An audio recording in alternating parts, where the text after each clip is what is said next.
Hello, welcome to the Anime Watchlist podcast, where we talk about anime things, like shooty anime things and stuff. And there are things about the shooty anime that Emily is going to tell you about. Yes, this shooty anime, this podcast about this shooty anime contains spoilers.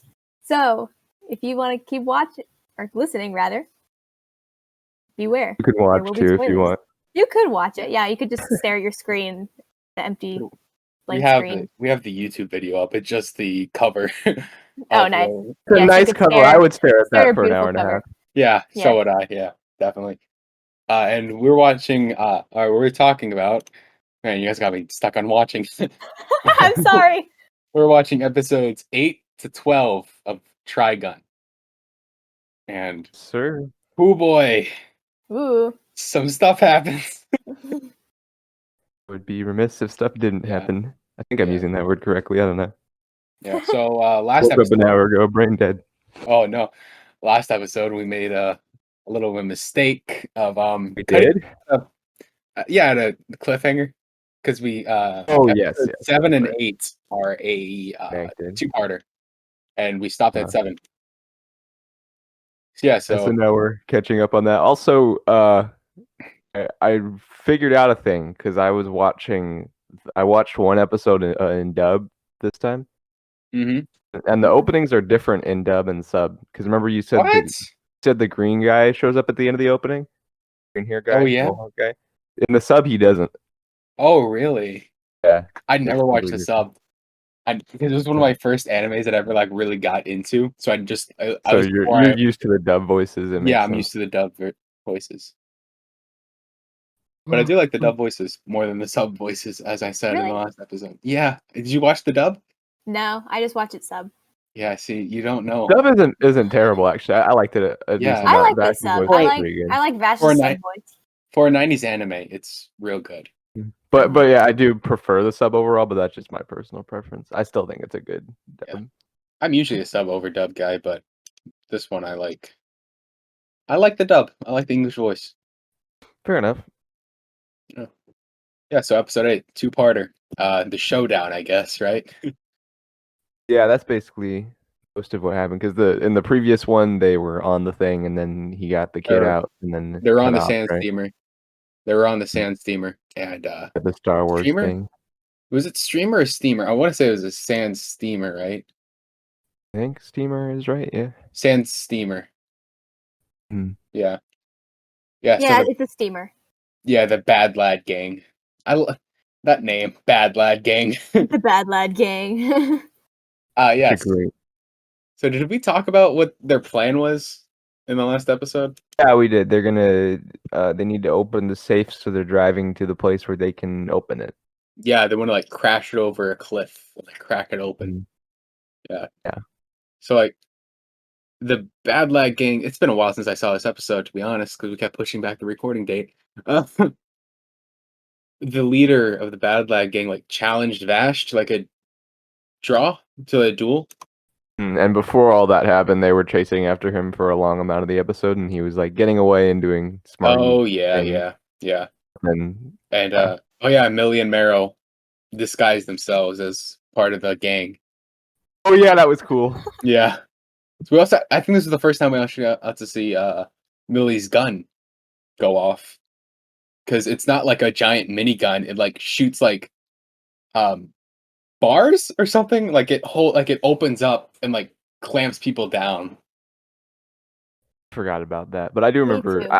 I'm getting to like Millie and Meryl more now, like them as these last 5 episodes. Yeah, definitely.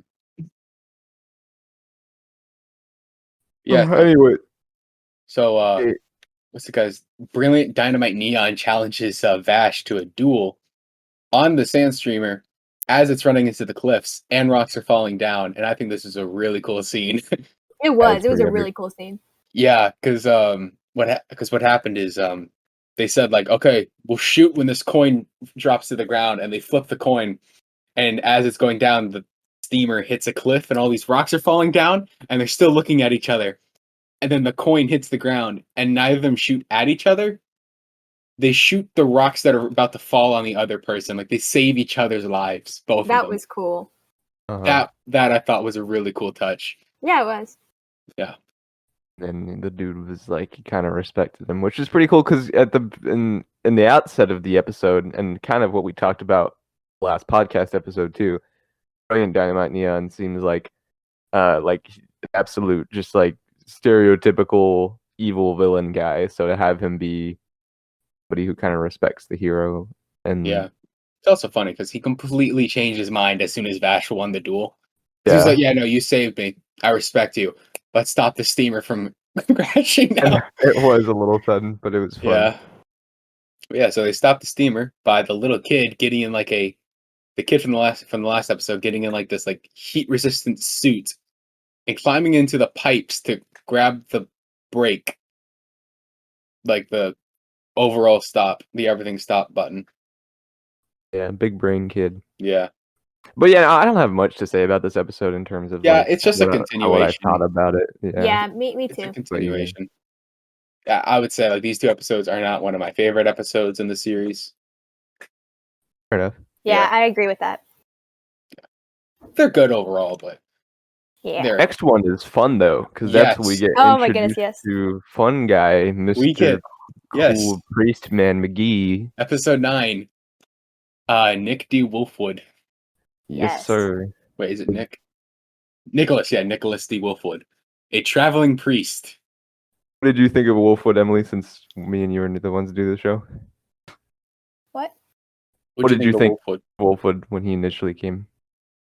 Scene, if that makes sense. He was funny. I thought he was cool. I mean, so there's a part, I can't remember what, if it was in like the beginning or middle or end or whatever, but there was a part where I think Vash was sitting on the ground and Nicholas comes up to him and is like, "Your smile is so empty, it hurts to watch you.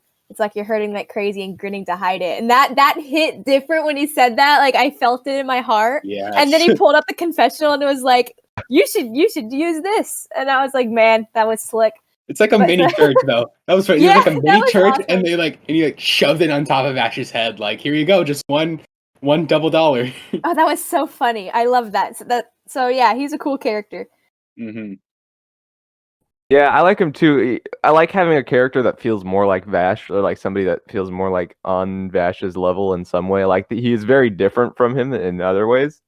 And obviously, nobody can completely replicate the legend that is Vash. But there's a lot of similarities between the two of them, and it's kind of cool to have another buddy-like character. But it's also because it's also funny because instantly like he's trying to join. Like he has way more character development in the first 2 minutes than any of the other side characters in the other episodes. He really does. Actually, I didn't put it together until he came back in the next episode, and I was like, oh, he's the recurring character. All right. Well, yeah, but he has such a cool design. To be honest, he's like this because what happens is like they're on this bus from the sand steamer crashing. Like everyone's like driving off to like go to the nearest city, and they see in the distance like the shiny thing, and it's Wolfwood who's dressed in like the suit and tie with like these like cross what's it, like shirt cuffs, cross shirt cuffs, and this gigantic cross that like he just carries around that we don't get to see what does until I want to say the next episode, right? I think it's the next episode. Yeah, it's the next episode. Like we don't get to see what it does, and what it does, cool boy. Well, I found it interesting is that like he was pretty much the only one that could carry it. Everyone else struggled to carry it. Yeah, he's just like used to it. Yeah, it's like how buff is this dude? Yeah, but they found him like dying of thirst, and they save him, and he instantly because he doesn't have enough double dollars. He's like $80 double dollars to like go on the bus ride, and they're like, "Sorry, dude, you don't have enough money." He's like, "Okay, here, how about clanks the confessional booth over the guy's head. Like, how about a free confessional?" That was good. Yeah. The beginning of that episode to me feels like, you're getting used to Wolfwood's character, and it's also just like kind of like they do it through comedy, a bunch of little jokes that kind of introduce you to it. Like there's that bit where Vash introduces himself and he says his name all long, like he does this like big old fake name. Oh yeah, it's like Vash, Antonio Santagio, like just like goes on and on. Yeah. That was the really third funny. Or something. Yeah. I love their dynamic at that scene where they were just going back and forth. It was so funny. And then what's your name? Not Millie, the other one. Meryl, yes. Meryl was like so angry at them. It's like, you guys gotta calm down. Yeah. You know what? And I think that's why I like Meryl. I'm getting more used to Meryl and Millie now too. Is something about Wolfwood's addition to the show feels like Meryl and Millie have more to bounce off of too, and I get to see more of their characters, and I like that more. Yeah. Yeah, because like I would describe Nicholas Wolfwood as like a serious Vash. Does that make sense? Like he's not as goofy as Vash, but he still is like he's more. He's just different because in Yeah. some ways Vash is more serious than him when he gets really into it. But Oh yeah, we'll get into that. They come from different places, although as of now, I'm not sure exactly where Wolfwood comes from. Whereas he still has a little bit of mystery above him. But Where he comes from is really cool. But, yeah. Okay, yeah, and so then about halfway through the episode, then like stuff starts picking up with the robots. Yeah, because what happens is like there's like this kid was missing. Like this kid was missing like on the bus, and they have to like go out and find him. And before in the episode, like this guy was like got shot, but it wasn't like a bullet shot. It was like a burn on his arm. And they're like, "Oh, wow, what is this?" And Vash is like, "Oh, I didn't think they're still in operation." Which we get to see hints of his backstory. Of the lost technology things, which the is lost technology, and I don't want to spoil it at all. It's like a mystery box kind of thrown around in the show as of now. Like we know it's something, but we're unsure as to exactly what it is. And one other thing I wanted to mention about Wolfwood too that I liked is like he kind of the similarity he has to Vash is they're both like he has the super kind thing too. Like he's just really trying to help people. Like they both wanted to help that little girl or something like that. But yeah, because he runs an orphanage, a church that functions as an orphanage, and he doesn't want to see kids suffer. So like when they find out like, oh, there's a kid missing, they both jump out of the moving bus, and then as the bus is far away, he goes, "You don't have a gun," and Wolf was like, "Oh crap!" And he just pulls out this little dinky knife. He's like, "I can do this." And it just gives them something to bond over, which is nice. Yeah. And then like go ahead. I don't remember how they get to underground. Like I remember just all of a sudden a shift, and I completely forget how we get there. I remember what happened. So they were like fighting through the things, through like the robots that looked like those like Johnny Five almost.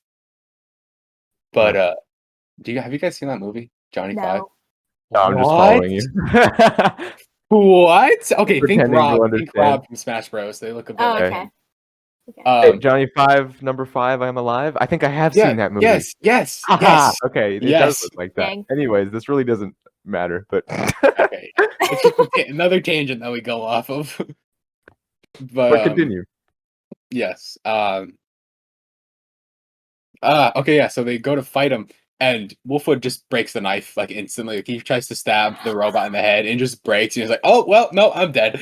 And Vash just like bam, bam, bam, bam, bam, gets a whole bunch of shots in. And there's this quick little action scene where they're jumping around and Vash is shooting at them. Did you see Wolfwood?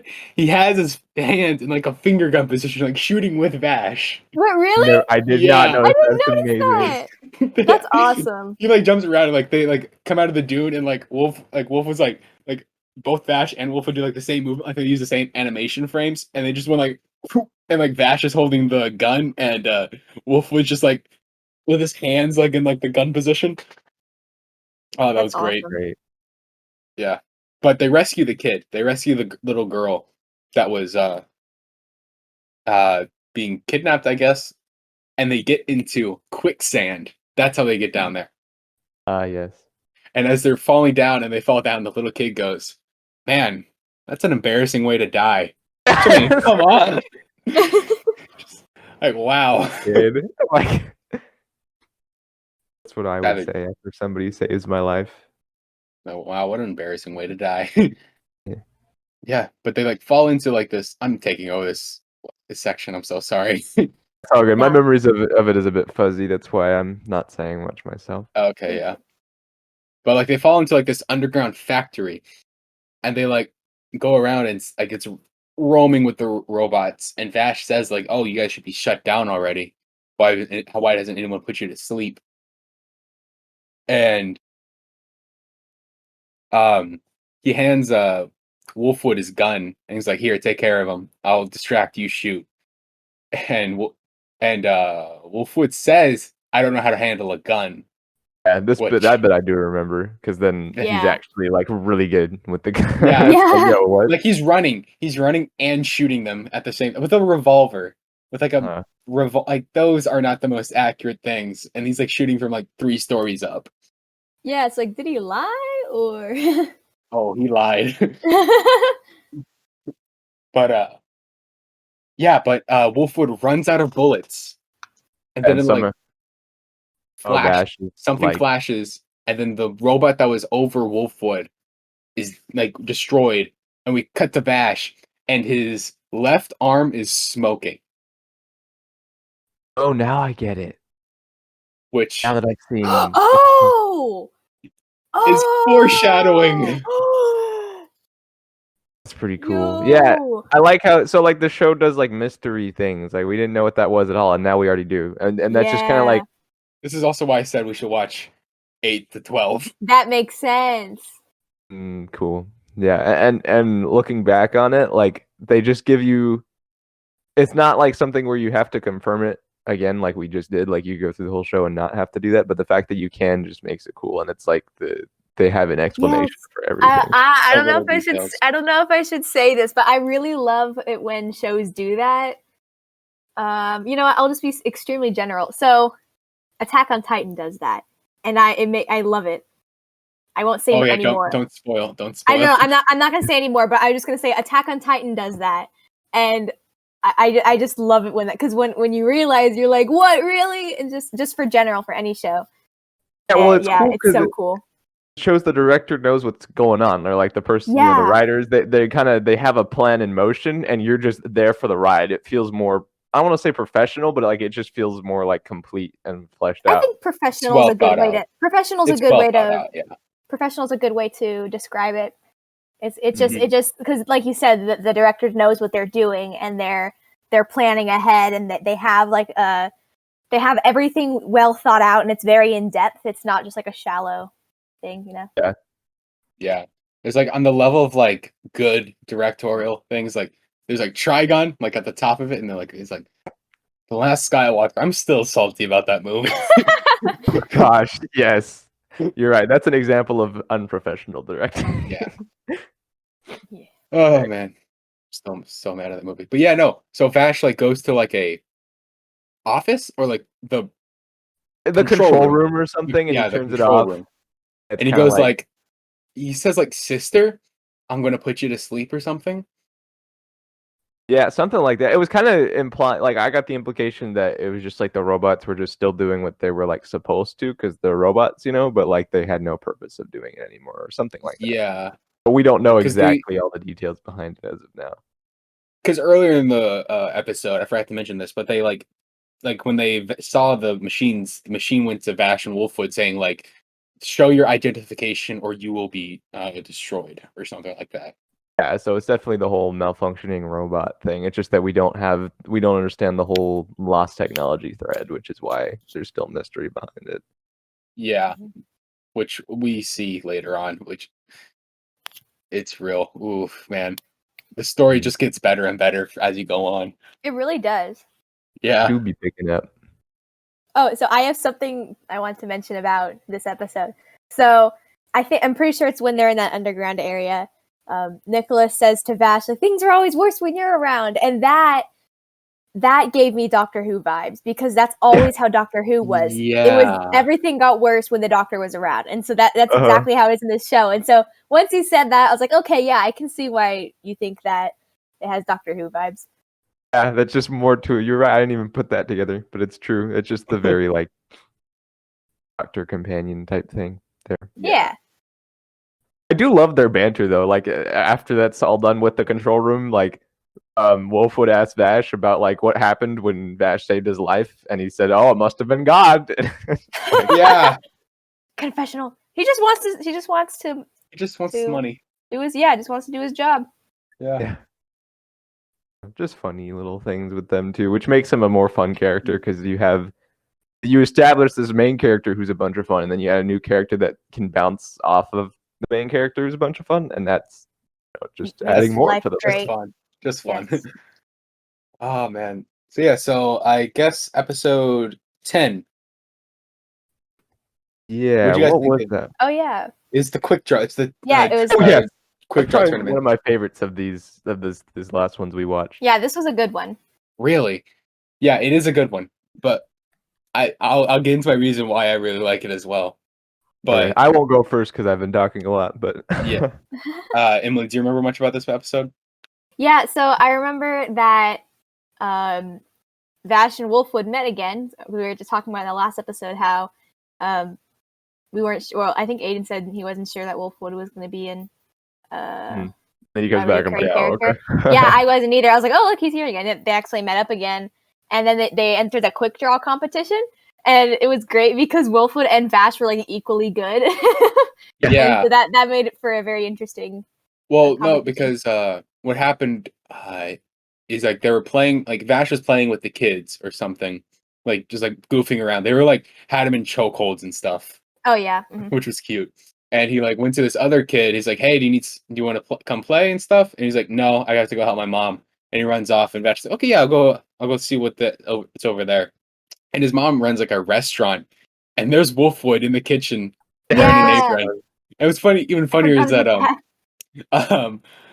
the kid goes like, "Hey, my mom is off limits." He's like, "Why would you say that?" And then he walks in, and he's like, "Oh." He's like, "Oh, whoa."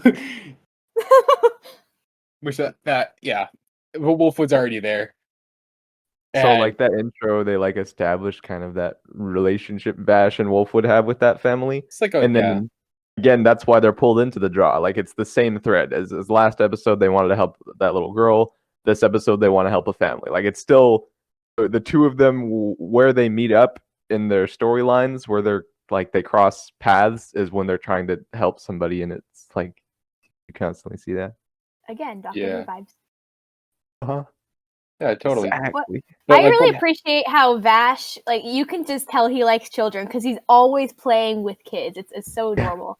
Yeah, but well, the reason why they want to help him is because the family's in debt to the mob, and they owe like a bunch of money, a bunch of double dollars, and I think Vash was like, "Oh wow, that sucks," and Wolfwood went, "Yeah, I entered you into a quick draw tournament to win the money."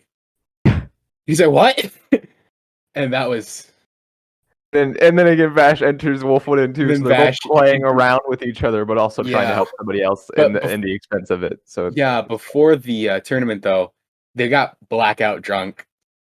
Yeah, and there's like a little line which I really enjoyed is Vash has like a terrible hangover, and Wolfwood's fine, and Wolfwood is like, "Well, you can't handle a few drinks," and Vash said, "That wasn't a few drinks, that was a few gallons." Which, yeah, and even drunk, we're showing like even drunk, like they're doing like the bottle shooting challenge thing, like try to shoot all the bottles down, and he shoots them all down as Vash as he has a hangover, and he's like, "Oh no, I accidentally got them all." Was he trying to like fake it? Yeah, because he doesn't want to be known as Vash the Stampede. Oh yeah, I remember that. Yeah. Because big thing, him being entered at a tournament as Vash, even though he's the guy with the big bounty on his head, like it's obviously not something you'd want. Right? Yeah, makes sense. Yeah, because the mayor was even talking earlier about like how, oh, you think this is really Vash? Should we just take him off the list as some punk? And like the other, like the sheriff, I guess, was like, no, let's see how he goes. Let's see how he is. This is the real deal. And they're like, yeah, no, this is the real deal. Yeah, once it continues, and then it ends off where Vash and Wolfwood meet up because they keep, like Emily was saying, they keep like just completely. I can't think of a word. They both just do really good in the tournaments. They keep beating everybody without killing them too, which is fun. Yeah. Like that was good. A really cool thing is that it's shown like when they were doing like the duels, like the quick draw duels, like the 1v1s, and Vash was just throwing up rocks as the duels are happening, and then he flicked one as the gunshots went, and the guy got hit in the shoulder, and Wolfwood went, "Wow, you're really good at redirecting shots." Yeah. he was hitting the bullets to hit the people in non-fatal areas. Which Because he's that pro. what? That I just love that. Yeah. Again, Doctor Who vibes. Yeah. Because the Doctor doesn't like shooting guns or killing people. Mm-hmm. Exactly. Yeah.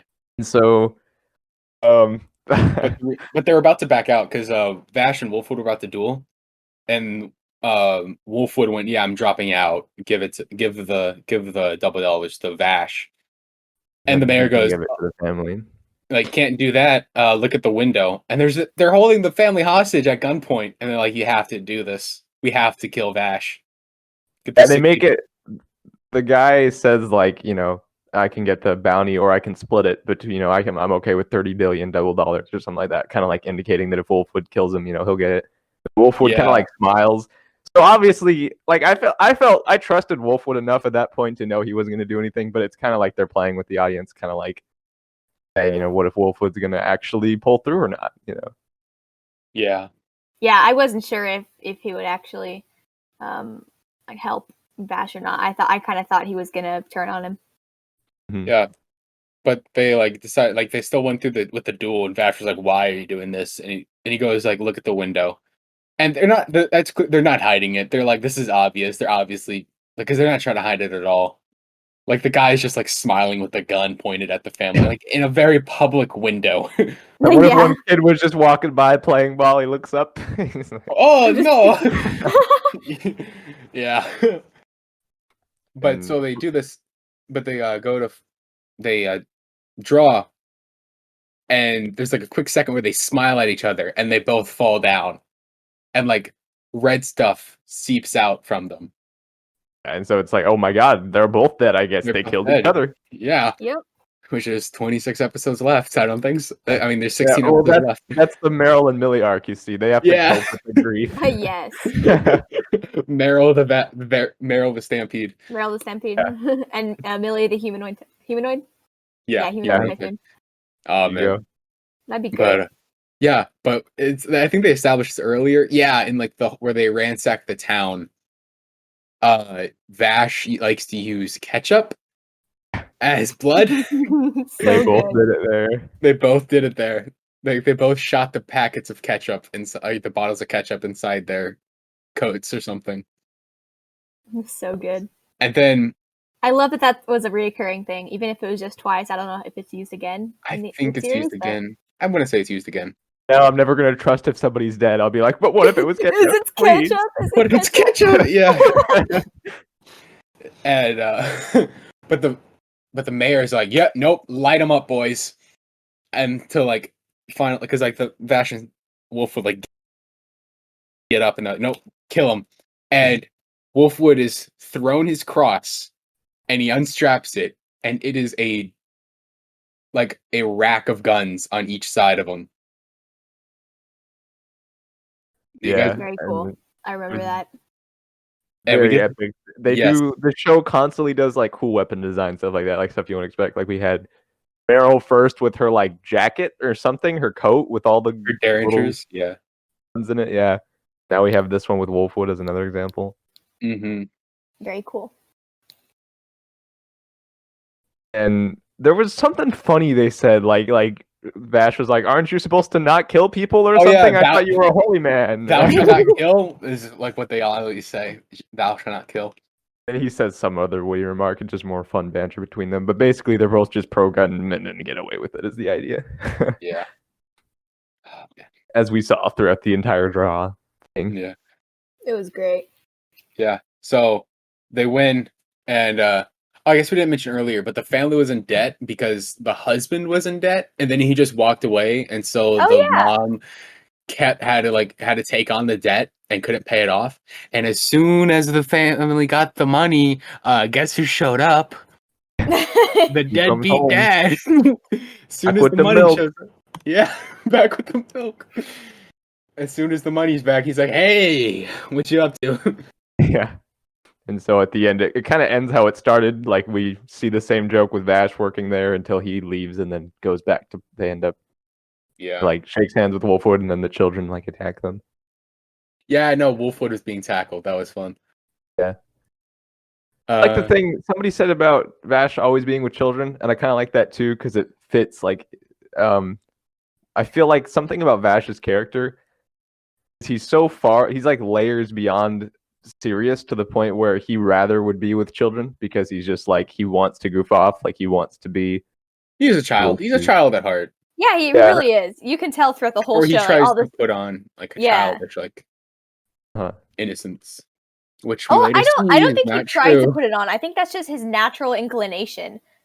Yeah, I think he enjoys and to be that way. I think he's battle hardened by life, but his natural inclination is to be a little goofy. Yeah. And so when he can, he does. You know, like there are certain times where he has to be serious, but he prefers to be like that. Which, as we see in episode 11, we do see some serious side of him. Yes. Let me see. It's with the dancing girl. The dancing girl in the caravan. Ah, yes. That one was crazy. Yeah, because skipping ahead a bit, but Vash actually shoots someone. Yeah. I watched this episode at 1 a.m., so my memory is very hazy on this one. Oh, yeah. I was very tired. That's the only way to watch it. I was unclear about in this one, and I'll ask you, Ian, because I'm sure you know. There was guy in charge of the caravan, and they were like shipping girls or something. It was bad stuff, and that's why. Sex trafficking, I would say. Yeah. Well, I get that. Yeah, that's what I thought it was. I remember that part. I remember I was like, this looks, because I actually like zoned out in a part of that explanation, but I saw like the very end of the explanation, and I was like, yeah, this is totally sex trafficking. Yeah. But so the thing I had a question about is it said the caravan wouldn't be able to stay afloat if Julius wasn't there. Like, what was that all about?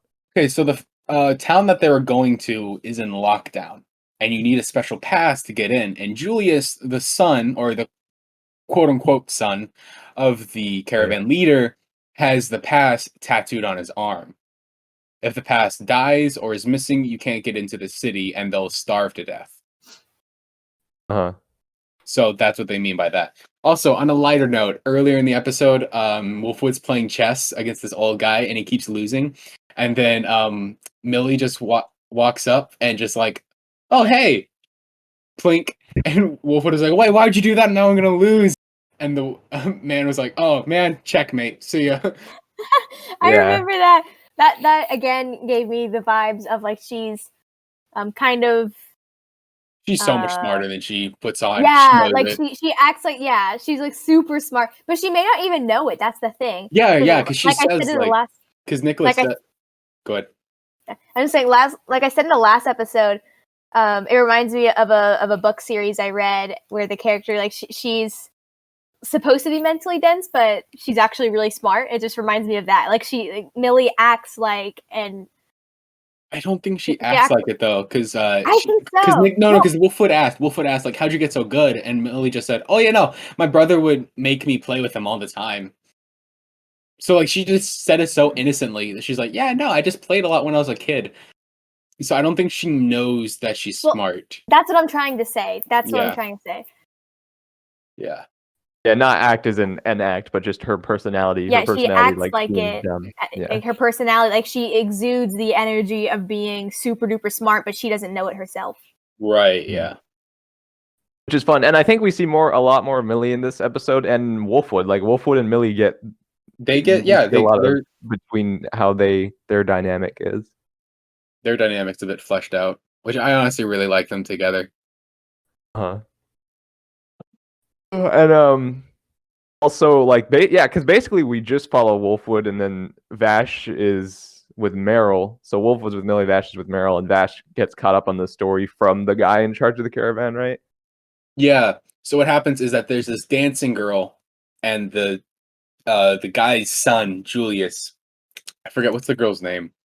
Or something like that. More. Yeah. I watched the English dub, it's more, but in Japanese it might be more. It's like, it's more, I think, in the Japanese. They say more or something, I don't know. More.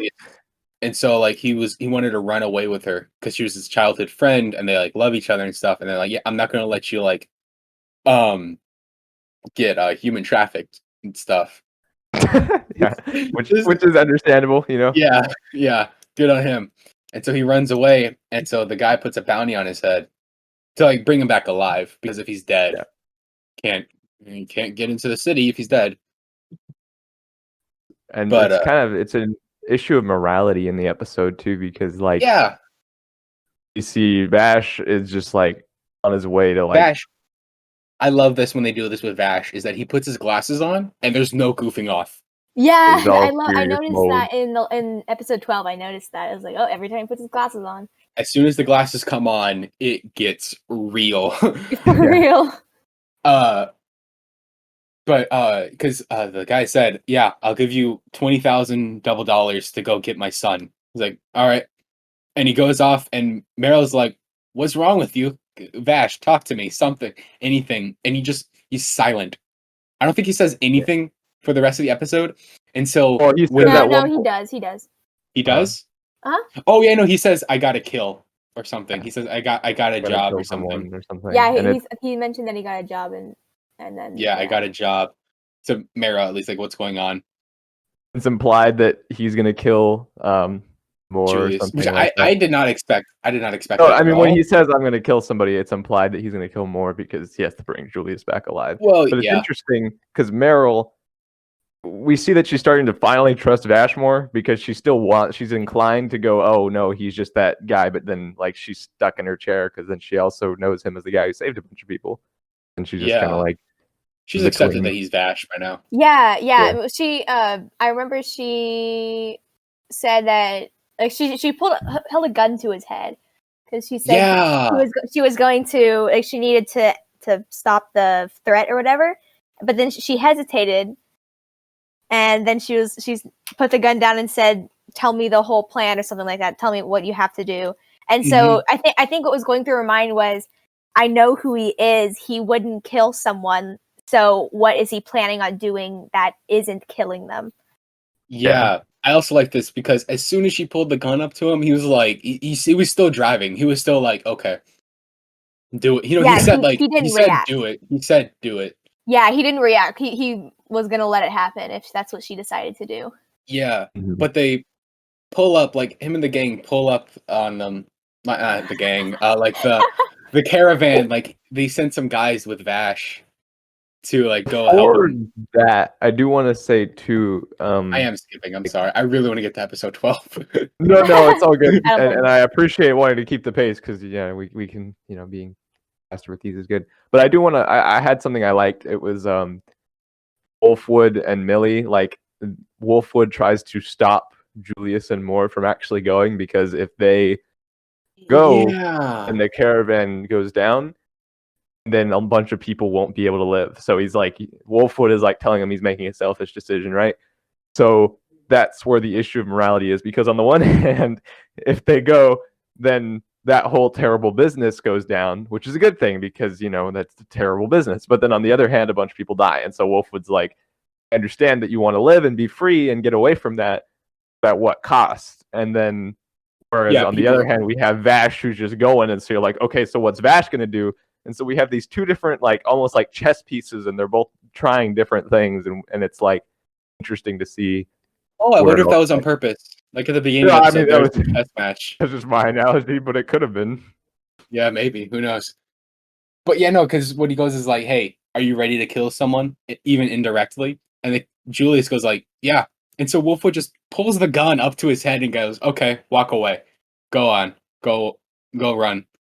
And he does, and Wolfwood pulls the trigger, and it's an empty clip. Like, it just clicks. I was freaked out at that part. I actually because I don't know why, but I always expect shows to do something unexpected like that, so I almost felt like he was just going to die right then, because, he was only brought up for 2 episodes anyways. Yeah, but that's fair. But, I'm going to be honest, this was the part I zoned out on. It was like it was the very end of the episode, and it was like 1:30 at this point. I was just so tired. Not gonna lie, this one's always eclipsed by episode 12 to me. Oh, I could see that.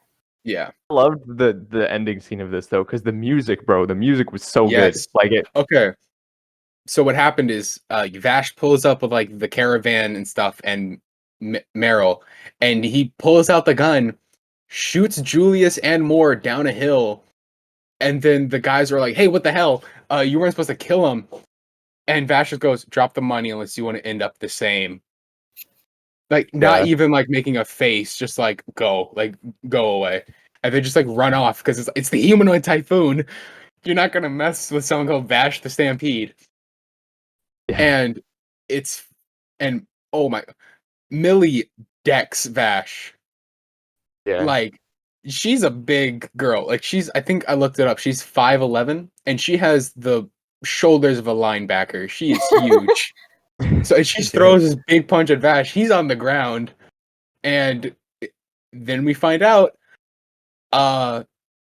they're fine. It was rubber bullets. Yeah. It was rubber bullets. So Julius and Moore are fine, and But just the way they set up that scene, like, to me, I thought something turned. Like Vash, like, actually did kill them or something. Yeah. Like, because the music just kicked up so much, and he shows up without saying anything. He hasn't said basically anything the whole episode, and he just like snipes them with his gun. And the way that the animation is done, it feels really real. yeah, It's like you could see, Bash taking the side of the caravan staying afloat, so you could see maybe there was a reason behind it. Maybe he felt like there was no other way, and that's why he's not saying anything. He's like solemn about it or something like that. And then he shoots Julius, and there's like, what? And then you kind of and then more. And then Wolfwood comes up, looks at his gun, he's like, "Oh, it's rubber bullets," and he shoots him point blank with the rubber bullets. It's like, it's at close range. I'm starting to think I fell asleep because I don't remember this. Oh, it's a really great scene. It's just good interaction because they come up over the hill, and there's Julius and Moore, and they have a car, and Vash goes, "Here's the money," and they go, "Oh no, we don't need it. Go on," and they just drive off in the car. And and that's the end of episode 11. Interesting. Okay. Still, I just can't get over the music in that one bit. It's like this it's in this really certain way where it has this like desert vibe. It's just really cool, and it's like, whoa, murder people. Yeah, it's real good. Being a dead horse, so yeah, you can go on to episode 12. Episode 12 is my single favorite episode in the show. It is a good one. Because this is the one where the show gets dark because it has the best opening. Like, it is the most like happiest opening scene, probably. Bash with children again. Yeah, again. Bash like I said, he again with the children playing basketball, and it's going to be the cover of this episode. But him like with the basketball, like like dancing in that like Aztec way almost. That was funny. Like, he is holding the basketball with his tongue. That was funny. Yeah, and it was like because they like threw the basketball at him, and so he like right at his face, and then he gets all angry at them, but in a joking way or something like that. He said, "Haha, super suction. Try this at home, kids. Not don't try this at home. Try this at home." Oh, I love that. That was so funny. Yeah. And so he goes ahead and sits down and just like relaxes. And then there's this man who's like in like this white coat with like this skull on his shoulder, walks by, and Vash gets this super serious face. And I'd like to point out, and Millie's like, "Oh, hey Vash, what's wrong?" And it's, "Oh, nothing. And you see his normal face. You see his happy face, and then it's back to serious. Yeah, and I'd like to point out too, I think it was at this point because they were all sitting there relaxing on the benches thinking about things right before the guy shows up. He thinks about this girl or something again. I feel like it should be addressed because that's been strung about throughout all the episodes. I don't think we've ever talked about it. Yes, he does say his name. He says his name in this episode, Rim, which they do sing like she would like sing him a nursery rhyme when he was younger. And that's what the little boy sang in episode 8 that we kind of glossed over. Yeah, I really like the song too. I think it's really cool. And so there's something about that girl, it's another part of his past. But anyways, continue on the stuff with the but guy so this guy, he's like Vash like sitting on a bench at a fountain, like facing away from the fountain, and the guy goes across to the other fountain, and this time doesn't stop, but like there's like this electric guitar riff, and it's like he's speaking telepathically to Vash. That was weird. They were speaking telepathically. So they have telepathy? Like I was so confused at that point. He was speaking to Vash, and Vash just got serious. No, and Vash would speak back to. Like I had to go back because at first I thought Vash was just speaking to him, like with his mouth, and then I looked back. I was like, oh wait, no, he's not. Like, yeah, this is probably a very short scene, to be honest. Like it's maybe like a minute, minute and a half. It feels longer because everything is like probably frozen. The scariest one for me in the show. Not the scariest, but it is the most like oh no scene that I have felt. This is the one that cemented like this is my favorite anime. Because this girl walks up over to the guy who says his name is Legato Blue Summers. Legato Blue Summers. And this like little girl walks up to him and goes, "Hey," and he gives her like a hot dog or something. He's like, "Here you go." And then he like starts like petting her head. And then he grips her head and pulls it back. That part freaked me out. Vash like looks back super quick, and Legato's just like as the girl's happily eating, and his arms are just up above his head. There was something like threatening about obviously the fact that he crushed her head, but also sort of something threatening about the fact that he gave her the food and she was okay with him, even though earlier we had seen he tried to get her like ice cream or something, that little girl, and she was too introverted, like she didn't want to. But now this random villain guy already gained the trust of that child, and so something about that also just like it feels like threatening directly Vash's character somehow. It makes sense because like if someone like I think it was it Millie who handed the girl the ice cream or tried to? Millie or Vash was like, "Hey, you got some ice cream? Do you want some?" Someone, yeah. Like if one of those three isn't able to reach the child, but that a villain like that can, that's terrifying, man. There is a reason. There is a reason. You'll soon find out. Oh man! And this is just like the first 2 minutes of the episode. I know that, dude. That part freaked me out when like they were sitting down. Like I was like entranced by it, and then he freaking grabbed her head. That was so scary. I'm probably when we're done with this recording, I'm probably just gonna go back and just Google that scene on YouTube because it's such a good scene. But that really was. I think that's the last we see of him until like, so we like get to like this prison cell, and it's like filled with like all this like body training gear. And Legato goes like, "I have a job for you," and it's like this guy, some other guy, big guy, talking to like. I thought that was at the very beginning of the episode. I think it was. I think it was the opening scene. It was the opening scene. Yeah. Favorite episode, and I can't remember that. Dang. But yeah, so he goes like, "Oh, what's the kill?" And like crackles, like lightning flashes, and his mouth just moves. We know it's Vash. We know it's got to be Vash, right? At that point, we kind of assumed, and so something else.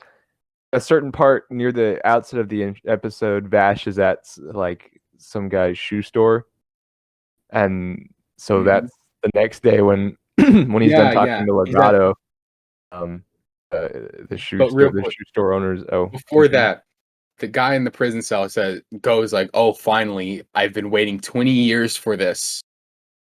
Yeah, which kind of setting up going with the whole like, how old is Vash?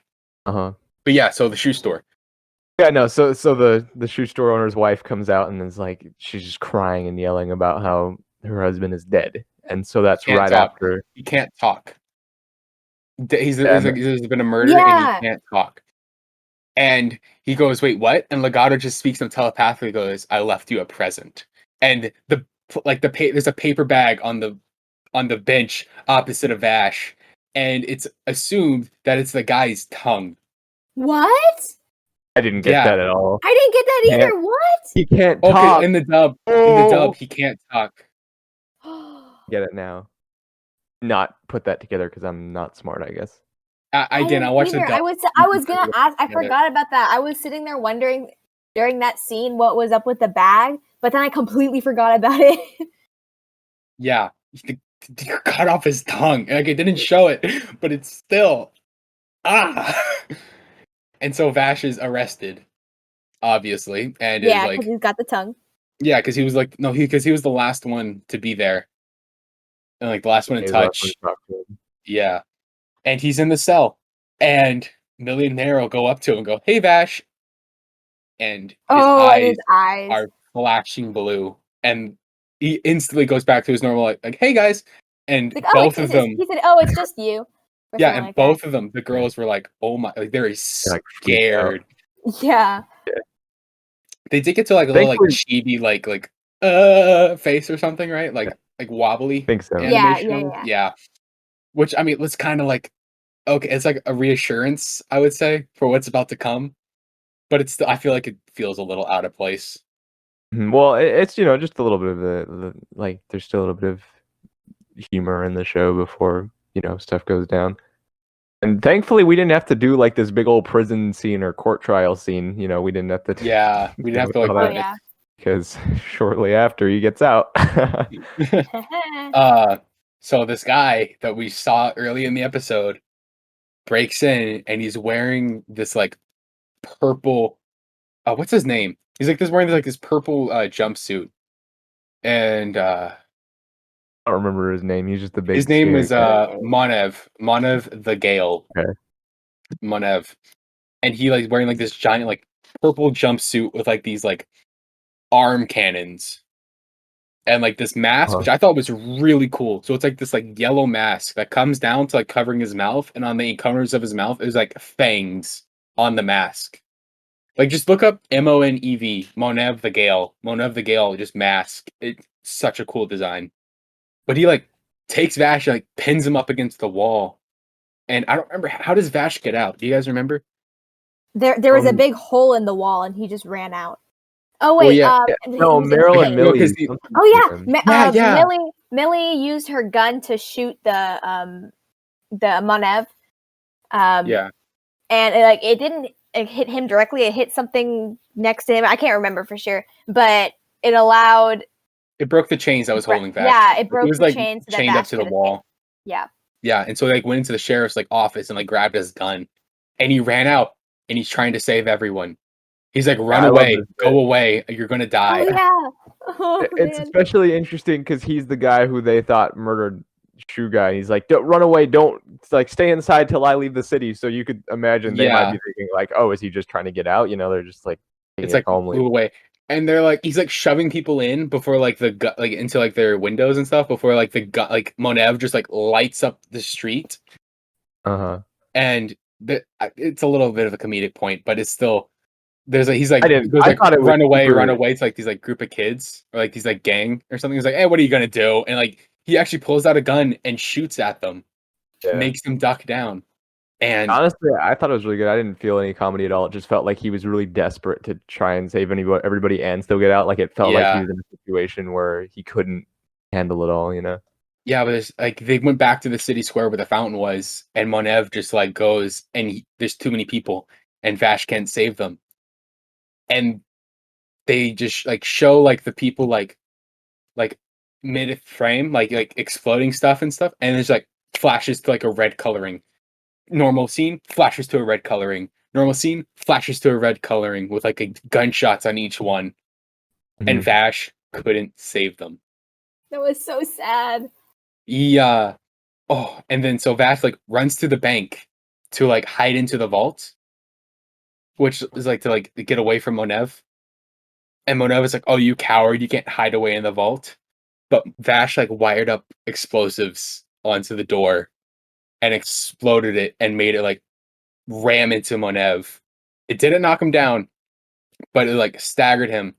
And Vash jumps out, taking his gun, and shoots his last 3 shots into the mask and not destroys it, but like cracks it. And he's like scared. And he goes like, "But you're out of bullets. You're out of bullets, Vash."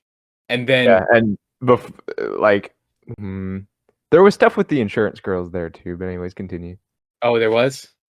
It's okay. I don't remember them being there. In detail. Yeah. Okay. Yeah. But his arm comes off, swings back, and a gun protrudes from his arm. So that is what happened. I was confused about that because I was kind of far away from my TV, and I was like, "Wait, did his arm just detach?" Yeah, his arm like detaches into a gun. Like it's like so like from the wrist, it like pops up, swings down, grabs a trigger, and like a little barrel pops out of his arm. Okay, And so he that is what fires happened. He fires it into Monev's glass, like his visor again, and cracks it even more. Like it breaks, and Vash's his eyes, just like pitch blue, and he goes like, "Go away, never return." That was crazy. And then we heard like a voice monologue of Monev, and goes, those eyes that I saw were the Diablo," which is the title of the episode. Is Diablo. Yeah. It's crazy because I expected that to be about like one of the villains or something, not about Yeah, Bash. so did I. I think that's how they set up the show too. They have Brilliant Dynamite Neon, for example. That's one of the episode names and stuff like that. So it's kind of cool. But we get this awesome scene of him like standing in the middle of the street, like dust going everywhere, and he's just standing there with his eyes glowing blue. And then and then it cuts to and then it goes to credits. And something interesting, I think when he held the guy at gunpoint too, he was just like, "You killed so many people." Like he was just so like distraught or angry about it as well. It just because Monev was like, "Oh, you coward! You're not going to kill anyone." He's like, "You coward! You can't kill someone."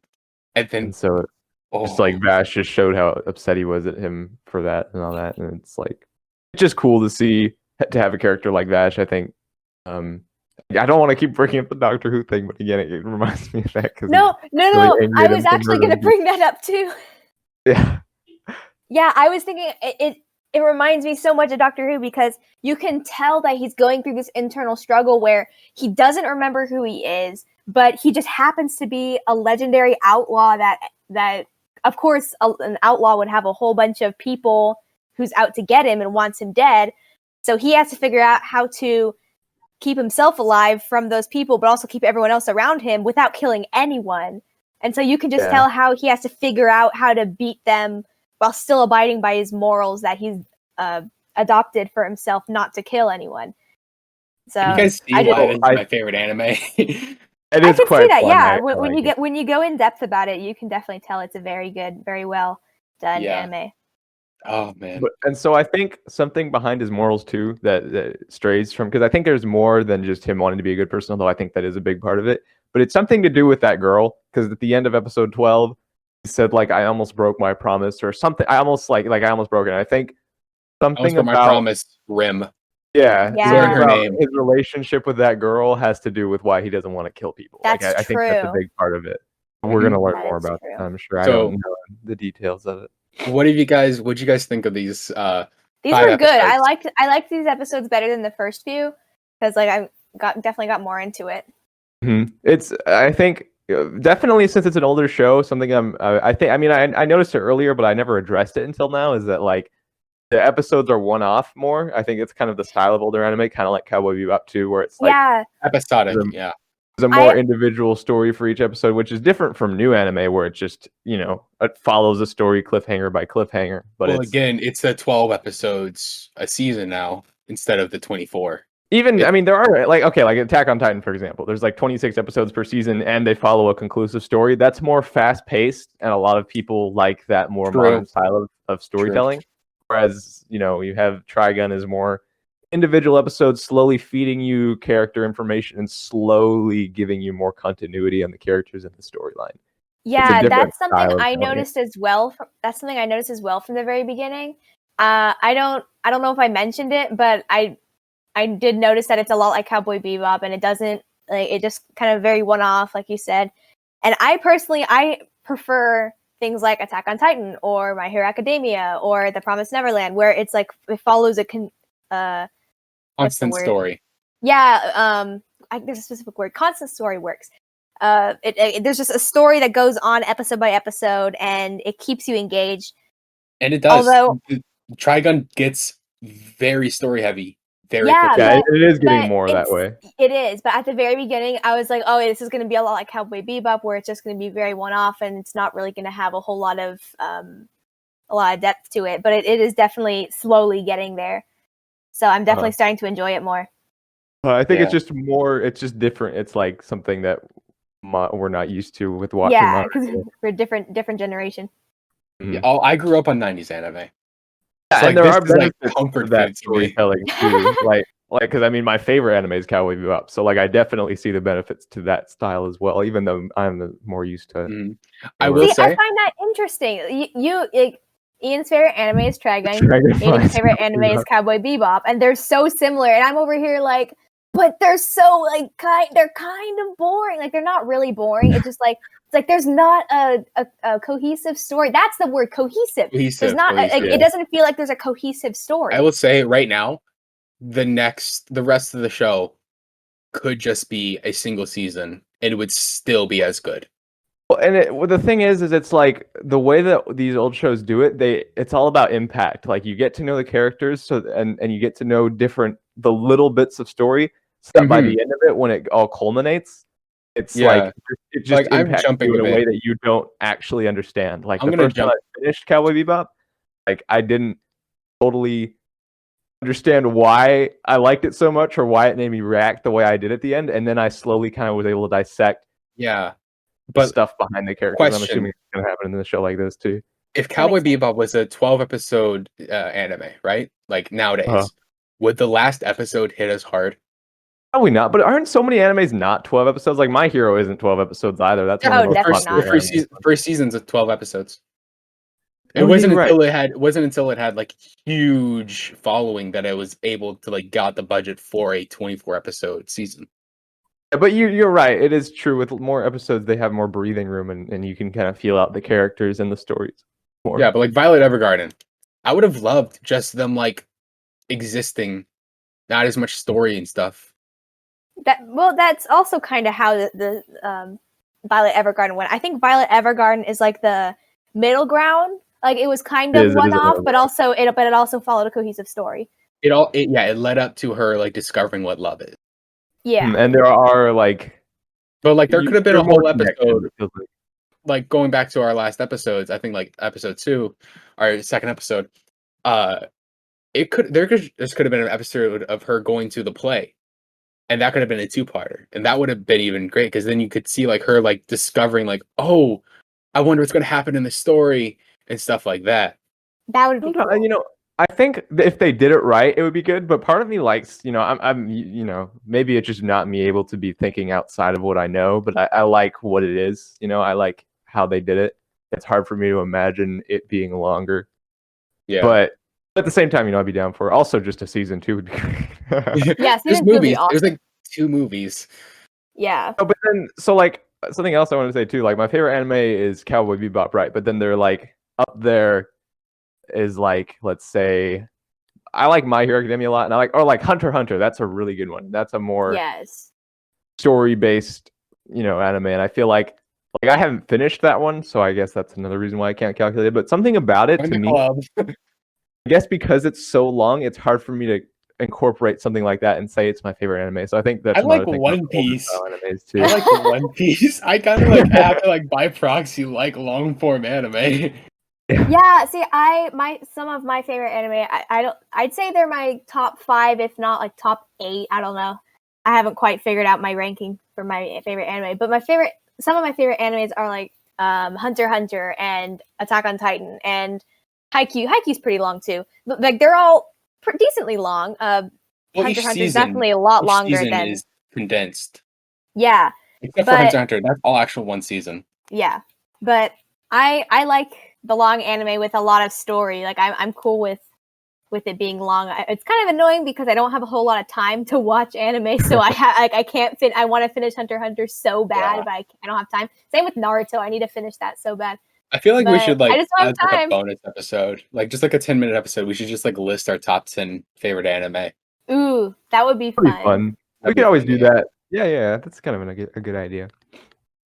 No, I think what I'm thinking too, kind of going along with what Emily was saying, is like, just like having a more longer form anime. To me, it's harder to incorporate it into a high, like a top 10 list or something like that, because it's so much. Whereas something like Trigun or Cowboy Bebop it's a smaller story.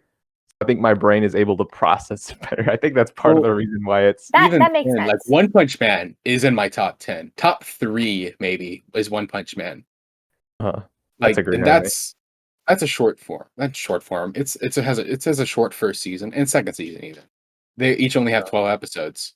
It's still one of my favorite animes. So at least like where you guys were saying like long form anime and short form anime, to me it doesn't matter. If it's a good story and it packs something in it that makes me love it, it's going to go in my top 10. Makes sense. Sounds about right. Like I have movies, I have like Ghibli movies in my top 10. That's something to consider. See, I haven't even thought about Ghibli movies. Like, I don't know if I would put one up there. That's more. Now I have to process that. Ponyo on the cliff, I haven't baby. even. I don't think I've seen Ponyo on any the of them. cliff. I don't think I've seen any. We're gonna have to cover one. We're gonna have to cover. Yeah, we could do that for an episode of Watchlist too. That'd be fun. Yeah. Anyways, I think we're okay. kind of going off. We could probably start wrapping up, huh? Oh yeah. Yeah. What was you guys' favorite episodes of these last 5? Episode 12 for me, to be honest. Yeah, because it's we already Okay, know. that's fair enough. I think same here. If not that one, then the draw. I really like the draw, but yeah. The draw was the quick good. draw. There was also I forgot to mention, but there was like this coolest. I think it was the quick draw episode. Vash was doing training, like his morning routine. He like wakes up and he goes, "I try to meditate as soon as I can for 3 seconds until I get bored." And I love that. he gets an egg, tosses it up, catches it with his gun, and like holds it like perfect, and then like drops the gun, brings it up, drops the gun, brings it up, and doesn't even move the egg. Yeah, I remember that. That was another part where I zoned out. Oh dang! Come on, Emily. I think so. That must have been episode 11 because I don't. Well, actually, I don't remember. Probably. I want to say it's the quick draw because it shows like he's good at quick drawing or something. That makes sense. That makes sense. It could have been episode 11. Now I'm actually unsure. But yeah, and then he splats it and then he makes eggs. It's funny. Yeah. I remember that. Yeah. I remember the egg part. The rest of it, but the meditation and stuff, I don't remember that. But the egg, I was like, whoa, he's cool. All right. So you guys ready to wrap it up then? Episode 4? So. All right. 4 episodes already got. Oh, I guess next episode we'll be covering 13 to 18. How does that sound? We can. We'll. It might change in the next episode. Yeah, it might change. Yeah, but that's a good start. Our editor will say it in post as in like 10 seconds for you guys. So once again, I've been Ian. I have been Emily. See you guys later. All right, see ya. Bye. Hey guys. So our editor was sick this week and she couldn't get to recording. She's all better now, but by the time she was, I was already editing the whole thing. So, once again, I'm sorry for the lack of editing skills that I have. The file got corrupted, and I had to re-edit everything in the last hour, 2 hours before this thing went up. So, if it's crunchy or if it's like real bad, I'm sorry. Next episode, we're going to be covering episodes 13 to 18 of Trigun, and once again, you can catch us at Anime Watchlist on Twitter. That's the Anime Watchlist on Twitter. You can leave us a review on any of the platforms that you listen to. I mean, you can't leave something on what's it called? Spotify. You can't leave a review on that. So yeah, give us your honest opinion. And if you have any questions, you can send us a tweet on Twitter or send us an email at the animewatchlistpod@gmail.com. So yeah, have a good one.